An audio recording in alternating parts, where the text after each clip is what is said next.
삶의 진정한 변화와 성장을 촉진시켜주는 보물과 같은 책들을 찾아 추천드리고 학교에서는 잘 가르쳐 주지 않지만 행복한 삶을 위해서는 꼭 필요한 지혜의 정수들을 함께 배우고 성장하는 기쁨을 함께 누리는 책추남 나비스쿨.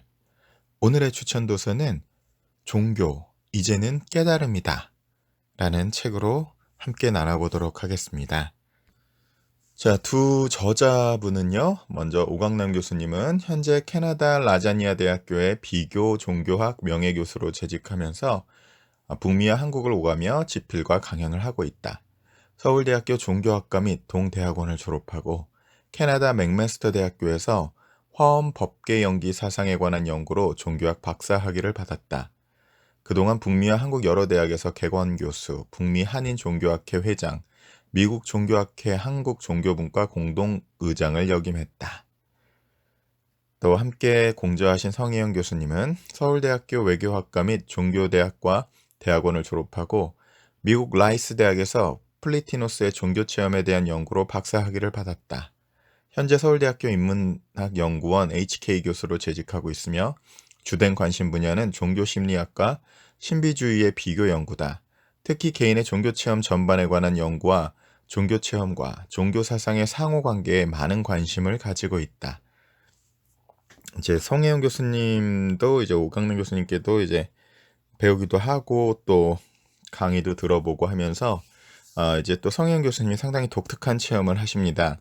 고등학교 때 우주 밖으로 튕겨나가는 신비 체험을 하셨는데 그것이 누구에게도 이야기할 수 없는 일이어서 마음속에 그대로 간직하고 있다가 또 서울대 외교학과에 들어가셨다가 전국 행시 수석을 하시고 이제 공무원으로 재직하시다가 그 출장을 갔던 북미에서 미스틱이라는 신비주의자들이라는 책을 보면서 자신의 신비 체험이 거기 그대로 적혀 있다는 사실을 알고 공무원을 그만두고 다시 이제 종교학으로 공부를 계속해서 실제 체험과 이 학문이 양쪽 다 겸비된 경험을 가지신 독특한 교수님이시고 만나 뵈시면 유머 코드가 아주 넘치셔서 오강남 교수님도 너무 유머 코드가 많으셔가지고 두 분께 참 많이 배운 기억이 있고 감사한 시간들을 보냈던 기억이 있습니다. 제 개인적으로는 이 종교에 대한 고민들을 하나의 어떤 밝은 등대처럼 풀어준 개념인 심층 종교와 표층 종교에 관한 컨셉이 너무 잘 담겨 있어서 또 어렵지도 않고 대담 형식으로 적혀 있는 책이라서 어떤 종교에 관심 있는 분들은 자신의 종교와 상관없이 한번 살펴보시면 큰 유익이 되시리라는 마음으로 추천드려 봅니다. 그래서 이게 펼쳐지는 커다란 어떤 목차의 흐름은 심층 종교란 무엇인가? 심층 종교에 어떻게 도달할 것인가? 깨달음의 종교는 어떤 모습인가? 아주 크게 큰 챕터는 이렇게 나눠져 있습니다. 또 머릿말과 맺은말을 함께 보면서 전체 내용을 좀 파악을 해보도록 하겠습니다. 한국 종교가 왜 이러나 최근 의식 있는 이들의 입에서 많이 나오는 소리다. 종교가 개인이나 사회가 안고 있는 문제를 해결하는 데 도움을 주고 앞으로 가야 할 길을 밝혀주는 횃불이나 등대의 역할을 한다고 믿어왔는데 현재 한국 사회에서 종교는 문제 해결보다는 오히려 문제 자체인 것처럼 여겨지고 있다는 사실이다. 이런 상황을 반영하듯 한국에서 차라리 종교가 없으면 더 나은 사회가 되지 않겠는가 하는 사람들마저 생겨나고 종교가 없어질 수 있다면 차라리 나만이라도 종교를 버리겠다는 사람도 점점 많아지고 있다. 종교가 본래 이런 것인가? 아니다. 하는 것이 이 책의 메시지다. 이 책에서 밝히려는 것은 종교라는 이름의 한 지붕 아래 표층 종교와 심층 종교가 공존하고 있다는 것. 표층 종교가 판을 치는 사회에서는 어쩔 수 없이 그런 표층 종교가 불러올 수 있는 부작용이 클 수밖에 없지만 그 표층 종교가 심층 종교로 심화되면 그런 부작용이 사라지고 그 대신 종교가 인간과 사회에 줄 수 있는 아름다운 열매들이 맺힐 수 있다는 것이다. 그러면 표층 종교와 심층 종교의 차이점은 무엇인가? 이 책 본문에 자세히 나오지만 여기서 가장 큰 차이점 하나만 들라고 한다면 표층 종교가 주로 무조건적인 믿음을 강조하는 데 반해 심층 종교는 깨달음을 중요시한다는 것이다. 표층 종교는 잘 믿기만 하면 지금의 내가 이 세상에서도 잘 되고 죽어서도 어디 좋은 데로 가게 된다고 믿지만 심층 종교는 지금의 내가 아니라 내 속에 있는 참나를 발견하고 그 참나가 결국은 내 속에 있는 신적 요소라는 사실을 깨달으라고 가르친다. 이처럼 깨달음을 통해서 내 속에 신적 요소를 지니고 있다는 사실에 눈뜨라고 말하는 심층 종교에 접하게 되면 무엇보다 나 스스로가 의연하고 늠름한 자유인의 삶을 살 수 있고 또 내 이웃도 함께 신적 요소를 지니고 있다는 일체감에서 그들을 하늘 모시듯 하는 사랑과 자비의 마음을 가지게 된다. 이것이 종교가 줄 수 있는 참된 음복이 아니겠는가. 이 책이 독자들에게 종교를 보는 또 하나의 시각을 가질 수 있게 하는 데 도움이 되었으면, 그리하여 한국 종교 풍토가 표층에서 심층으로 심화되는 과정을 촉진시키는데 조그만 촉매제 역할을 할 수 있었으면 하는 것이 우리 둘의 바람이다. 이렇게 이제 오강남 교수님께서 서문을 열어주시고요. 이제 결문에서는 우리 또 성희영 교수님이 이렇게 글을 맺어주십니다. 종교 이제 깨달음이다라는 다소 도발적인 제목하에 진행된 이 대담은 종교와 관련된 나의 오랜 물음들을 되짚어 볼 수 있는 좋은 기회였다. 종교란 도대체 무엇이고 왜 우리에게 이토록 애증의 대상으로 다가오는 것일까? 대담 중에 여러 차례 언급했지만 대담에 나선 우리 두 사람은 종교가 오늘날에도 여전히 매우 중요하다고 믿는다. 종교가 사회적 갈등과 불화의 원인이 되고 있는 것은 부인할 수 없지만 그렇다고 종교가 지적 사기이거나 원망의 투사에 불과한 것은 아니다. 오강남 선생님과 나는 침층 종교에 대한 우리의 대담이 종교 자체에 대한 세간의 오해를 어루만지고 종교의 참된 의미를 발견하고 그것의 바람직한 사회적 위상을 정립하는 데 작은 도움이 되길 기대했다. 대담의 주제를 요약하면 오늘날의 모든 종교가 그 심층적 차원을 하루속히 회복해야 한다는 것이다. 종교의 참된 의미는 심층적 차원을 통해서만 되찾을 수 있기 때문이다. 또 심층 종교가 각자의 내면에서 존재의 궁극적인 원인을 찾아가는 태도를 뜻한다면 우리 모두는 우리의 영적 여정이 그야말로 끝이 없으리라는 점을 되새길 필요가 있다.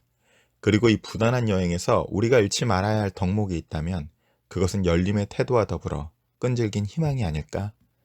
열림의 태도는 우리에게 겸허한 배움의 자세를, 희망은 우리에게 용기와 끈기를 주리라 생각한다. 이 덕목을 벗삼아 자연스러운 성장의 과정을 밟아가다 보면 우리 모두가 더 큰 웃음과 희열을 맛보게 될 것이라고 굳게 믿는다. 나아가 기쁨의 종교가 우리의 개인적 삶의 공동체를 더욱 풍요롭게 만들 것이라고도 믿는다. 우리 대담이 그 밑거름이 될 수 있다면 더 바랄 나위가 없겠다. 끝으로 우리의 이해와 알물 훌쩍 넘어선 그곳에 경이롭게 서 있지만 동시에 모든 존재와 언제나 함께 하시는 신께 감사드린다. 이렇게 성혜영 교수님이 끝에를 맺어 주십니다. 그러면서 본인의 이제 성혜영 교수님께서 신비 체험을 아주 간략하게 요약을 하신 내용이네요. 제 경우는 저의 개인적인 체험이 종교학을 시작하게 만드는 계기였습니다. 불필요한 오해를 사기 싫어서 남들에게는 잘 하지 않는 얘기입니다만 대담의 성격상 하지 않기가 힘드네요. 고등학교 1학년 때 수업 시간이었는데요. 멍한 상태로 창밖을 내다보다가 뜻하지 않게 특별한 체험을 했습니다.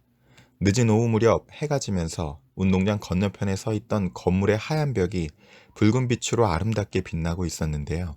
이 붉은 빛에 매혹되어 방심 상태로 쳐다보고 있다가 불현듯 초월적 실제와 하나 되는 그런 종류의 체험을 했습니다. 지극한 기쁨과 더불어 말로 표현할 수 없는 통찰을 얻게 되었죠. 그런데 그런 체험에 대한 이야기는 그때까지 들어본 적이 없어서 한편으로는 기쁨에 찬 그 체험이 두렵기까지 했습니다. 그로부터 한참이 지나 제가 30살이 될 때까지도 제 경험이 정확히 무엇인지 모르고 지냈습니다.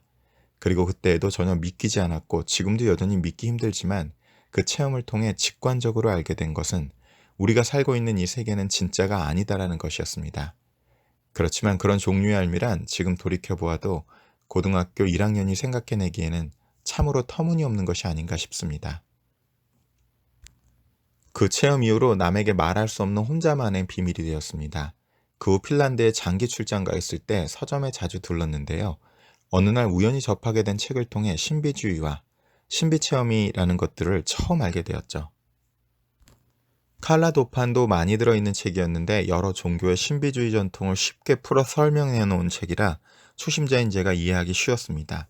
회심체험, 어떤 동기에 의하여 사람이 정신적 변화를 일으켜 다른 정신세계로의 상태로 변하는 것, 일반적으로는 기독교의 입신을 말한다 라고나 할까요? 그 책을 읽고 며칠 동안 눈물이 줄줄 흐르고 심신이 말끔하게 씻기는 체험을 했습니다.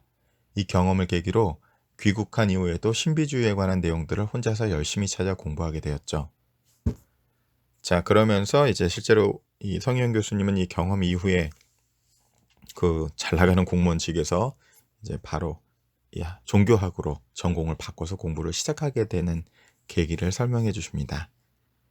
자, 심층 종교란 무엇인가? 심층 차원의 종교는 문자를 넘어서 있는 더 깊은 뜻을 찾으려는 것입니다. 글의 속내를 알아차리는 것이지요. 문자는 달을 가리키는 손가락이라는 것을 알고 문자를 통해 문자가 가리키는 그 너머의 것을 보려고 합니다. 더욱이 심층 종교는 지금의 나에서 벗어나 참나, 큰나, 얼라로 부활하는 것을 이상으로 삼습니다. 그리고 궁극적으로 이렇게 새롭게 된 참나, 얼라가 바로 내 속에 계신 신성, 혹은 불성, 인성의 다름 아니라는 사실을 깨닫는 것입니다. 문자주의, 근본주의, 원리주의는 다 같은 얘기입니다. 사실 종교적 체험을 표현한 문자란 서로 다를 수밖에 없는데 문자 자체를 진리로 여기는 표층적인 문자주의 관점에서 보면 서로의 진리가 상충될 수밖에 없지요. 내가 진리라고 믿는 것과 저쪽에서 진리라고 하는 것을 문자로만 보면 서로 다른 게 불가피하고 나는 옳은데 상대방의 생각이 나와 다르므로 상대방은 당연히 틀릴 수밖에 없다고 생각하기 때문에 서로 싸우게 되는 겁니다. 다름이 곧 틀림이지요. 그런데 심층 종교 차원에서는 말에 숨겨진 깊은 의미가 중요하지 말 자체는 절대적이지 않다고 생각합니다. 그래서 서로 달라 보이는 이야기를 해도 그 속내에서 통하면 그래 맞다라고 할 수 있게 됩니다. 그래서 종교 간의 싸움은 각각의 종교 안에 있는 표층 종교끼리 서로 싸우는 거예요. 이슬람교와 기독교가 싸운다는 것은 맞는 표현이 아닙니다.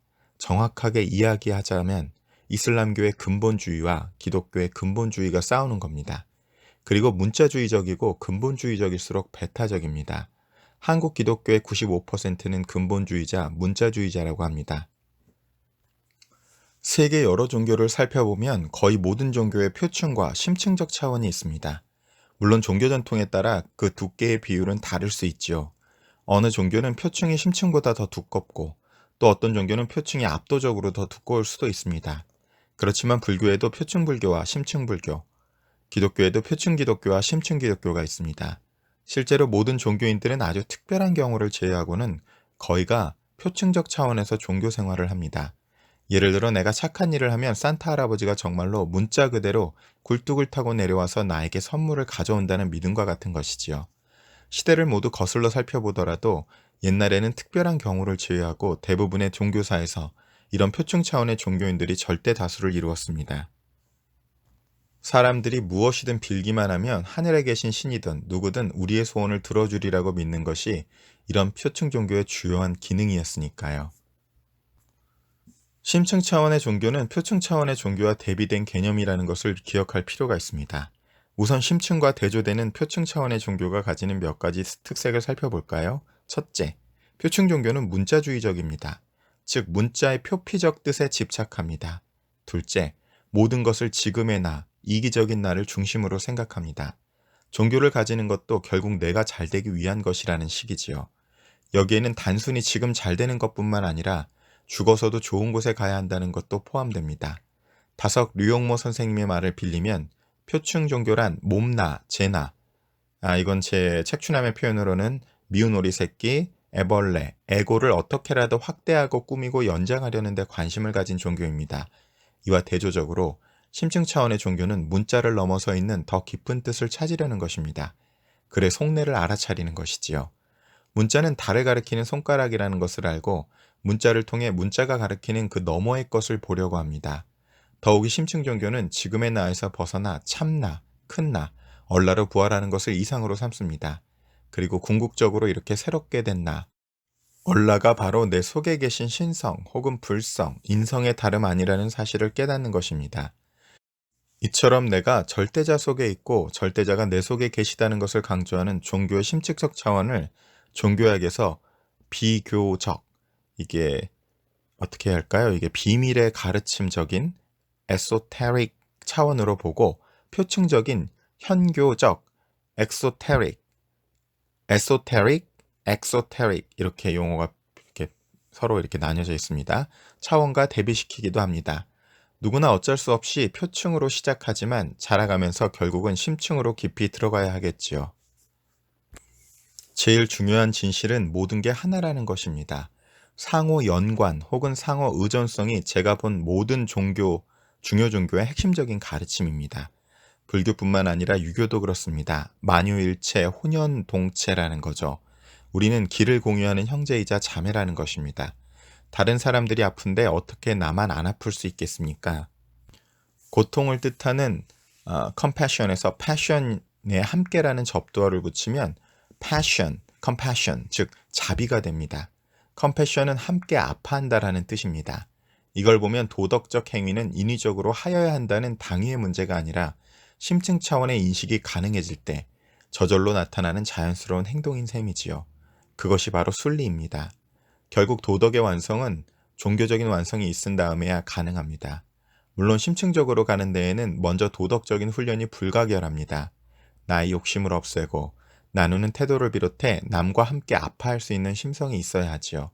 이런 과정을 통해 나를 없애야지만 비로소 심층 차원에 이를 수 있고 종교의 본래 의미에 도달할 수 있습니다. 그 점에서 나를 버린다는 것, 즉 무아의 가르침은 출발이면서 동시에 목적입니다. 서양에서는 신비주의의 길, mystical path 이렇게 돼 있네요. 이라는 것이 있어요. 신비주의자들이 공통으로 가는 길을 의미하는 것이지요. 그 첫째는 자의식, self-awareness로서 한 번도 심각하게 생각해 본 적이 없는 자신을 의식하게 된다는 뜻입니다. 자신을 들여다보면서 나는 왜 이런가? 라는 화두를 붙잡고 자신의 모자란 부분을 깨달아갑니다. 그 다음에는 자기의 모자람을 없애려는 정화, purification의 길로 나아갑니다. 이기적인 자기를 없애고 사랑을 하려고 시도하는 과정이지요. 그런 연유에 이른바 빛을 보는 조명, illumination의 단계로 넘어갑니다. 이를 통해 내면적 통찰과 직관이 가능해지는 깨침이지요. 마지막으로 가서는 궁극적 실제와의 합일, 유니티가 일어납니다. 라틴어로 unio mystica라고 합니다. 온 세계와의 합일, 모든 만물과의 합일이 실현되는 것입니다. 나도 없고 남도 없는 주객이 일치하는 주객을 넘어선 단계이지요. 비교 종교학의 관점에서 보면 이런 단계를 이야기하는 종교 전통이 많이 있습니다. 장자에 나오는 여우의 득도의 단계도 이와 대동소이하고 불교에서 얘기하는 십지 같은 것 역시 유사한 가르침입니다. 이처럼 신비주의의 길은 동서양이 아주 똑같지는 않더라도 놀라울 정도로 비슷합니다. 노자나 장자, 붓다나 예수도 하나됨을 얘기하고 있죠. 종교의 표층 차원이 개인의 믿음을 강조한다면 심층 종교는 거의 대부분 깨우침을 강조한다는 점도 중요합니다. 유교의 주자가 명을 강조한 것이나 도마복음이 깨침을 역설하는 것 역시 같은 맥락에서 이해가 가능합니다. 예수님이 회개하라, 천국이 가까웠다고 할 때 회개는 원문에 메타노이아로 되어 있는데 실제로는 의식의 변환, 곧 깨달음을 의미하는 말이라는 것이 저를 포함한 여러 사람들의 생각입니다. 신비주의자들이 주장하는 신학을 좀 더 살펴보면요. 그들은 신을 전체로서 존재하는 그 무엇이라고 주장합니다. 즉, 신은 저 하늘 어느 곳에 있는 것이 아니라 전체로서 있다는 겁니다. 특정하게 한계지어진 어떤 존재로서의 신을 생각할 수 없다는 거예요. 존재의 근원으로서의 신을 얘기하는 대표적인 사람이 앞서 소개했던 마이스터 에크하르트입니다. 그에 따르면 신은 존재의 근거, 독일어 운그룬트라고 했습니다. 이런 이야기를 현대 신학자 중에서 가장 잘 수용한 사람이 폴 틸리히입니다. 그는 신을 존재의 바탕, ground of being이라고 했지요. 보통 신이 존재한다고 하지만 신을 존재, being으로 생각한다면 그 존재가 아무리 크고 위대하다 하더라도 결국은 이 세상의 다른 모든 존재들과 같은 레벨에 속하는 존재에 불과합니다. 그런 존재는 다른 존재들과 마찬가지로 시공의 제약을 받을 수밖에 없으므로 결국 절대적이지 못하지요. 따라서 심층 종교에서는 신을 존재라고 하지 않고 오히려 비존재, non-being이라고 해요. 다른 존재와 질적으로 다른 무엇이라는 뜻이지요. 도가에서는 없음이라고 하고 불교에서는 빔, 공이라고 이야기하고요. 다성 유용모 선생은 이런 궁극 실제를 두고 없이 계시는 이라고 표현하기도 했죠. 진공묘유의 우리말 표현입니다. 결국 이처럼 궁극적 실제를 나타내는 표현은 역설적일 수밖에 없습니다. 있기도 하고 없기도 하고 있다고도 할 수 없고 없다고도 할 수 없고 그렇게 하지 않으면 표현할 수 없기 때문이죠. 이런 경우를 중세의 신비주의자 니콜라스 쿠자누스는 대극의 통합이라고 표현했습니다. 종교 상징에서 나타난 대극의 통합을 좀 더 살펴보면 음양으로 구성된 태극의 상징이 그 대표적인 예가 될 겁니다. 기독교에서 십자가는 보통 예수의 고난과 사랑을 의미하는 것이라 생각하지만 근원적 의미는 두 가지 대극적 원리의 조화입니다. 수평과 수직의 통합이지요. 유대교의 상징은 다윗의 별도 삼각형 두 개가 겹쳐 있습니다. 위를 향하는 삼각형이 남성성이라면 아래를 향하는 삼각형이 여성성을 의미한다고 볼 수도 있고요. 음양 원리의 서구적 표현이라 해석될 수 있겠죠. 불교의 만자도 그렇습니다. 재미있는 것은 기독교의 상징 중 물고기 익투스는 예수 그리스도 하느님의 아들 구세주라는 그리스어의 첫 글자를 모으면 물고기를 뜻하는 익투스가 되기 때문에 채택한 것이라고 하지만 이것 역시 두 개의 원이 겹쳐진 것입니다. 꼬리만 약간 삐져나와 있을 뿐이지요. 이처럼 신비주의는 한편으로 다양하지만 서로 상통되는 요소들을 가지고 있고 종교적 상징을 비롯해 신화나 신학에 잘 표현되고 있습니다. 자, 어떠셨는지는 여러분 어떠실지 모르겠네요. 저는 제가 오랫동안 어린 시절부터 가지고 있었던 이 종교에 관한 물음 하나를 해소해준 아주 커다란 책이었습니다. 이게 표층 종교와 심층 종교가 있다라는 것. 계속 표층 종교를 경험하면서 이상한데? 이거 뭐가 이상한데? 근데 다들 그러니까 내가 이상한가? 이런 고민들을 하다가 이 개념이 있다는 것 자체만으로 저한테는 너무나 큰 수확이었고요. 더 나아가서 에크하르트 마이스터, 에크하르트를 너무너무 존경하는 또 천재 신부님으로 불리시는 매튜 폭스 신부님의 원복이라는 책을 보고 와, 이게 원죄가 아니라 원복이구나. 이게 정말 맞구나. 이러면서 제 마음에 진짜 자유함이 이제 솟아오르기 시작한 정말 고마운 두 가지 책이 종교 이제는 깨달음이다. 그리고 원복 두 가지 책이었는데요.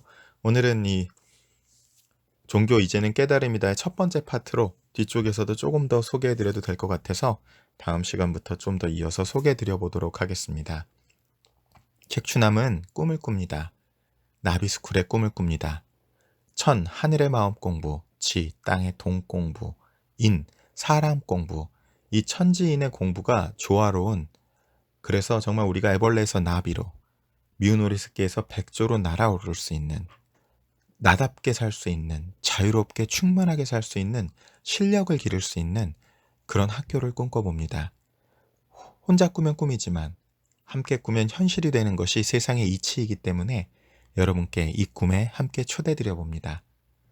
책추남 함께 이렇게 여러 번 반복해서 들어주시는 것, 또 좋아요, 구독하기, 댓글, 알람 설정해 주시는 것, 또 광고 스킵 없이 봐주시는 것, 도네이션 해주시는 것, 이런 물질적 형태나 기도로서 마음으로 함께 응원해 주시는 것 같은 정신적 형태나 또 책추남 나비스쿨 정모, 북살롱, 그리고 코칭 등이 진행되고 있는데요. 또 거기에 참여의 형태로 함께 해주시는 것이나 물질적, 정신적, 참여적 어떤 형태든 좋습니다. 여러분이 그 꿈에 함께, 우리가 그 꿈을 함께 꾸어볼 때 그 꿈이 현실화되는 것이 이게 이 세상의 법칙이기 때문임을 믿습니다. 들으면 들을수록 운이 좋아지고 나누면 나눌수록 행복해지는 책추남TV. 오늘 종교 이제는 깨달음이다. 첫 번째 시간으로 함께 나눠보았습니다. 오늘도 여러분의 삶이 그 누군가에게는 행운의 조커카드가 되는 행복한 삶이 되시기를 바랍니다. 감사합니다.